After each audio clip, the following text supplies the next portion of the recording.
நமஸ்காரம். ஸ்ரீராம் பேசுகிறேன். மீனாம்பியா catering service. இன்றைக்கி உதயசாந்தி, நாளைக்கு பூனல் முகூர்த்தம். இன்றைக்கி சாயந்தரம் இரவு டின்னர் மெனு பாருங்கோ.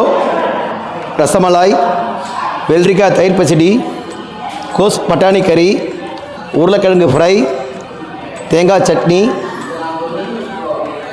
பன்னீர் சப்ஜி, மாங்காய் தொக்கு, சப்பாத்தி, தோசை, லைவ் தோசை, சாம்பார், ஆனியன் இல்லாத புலவு, பிசிபேலாபாத், தயிர் சாதம், பத்தக்குழம்பு, பாதாங்கீர்.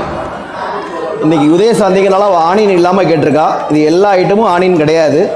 16 ஐட்டம் மொத்தம் இருக்குது. இல்லை, என்னுடைய டீம் எல்லாருமே வரிசையாக இருக்கா பாருங்க. குமார், ஹரீஷ், பாக்கி எல்லாருடைய பேரும். நம்மாத்து கல்யாணத்தை பற்றி கவலைப்படாதீங்கோ. நாங்கள் எங்காவது கல்யாணம் மாரி அமக்கலமாக பண்ணி கொடுத்துட்றேன். நமஸ்காரம்.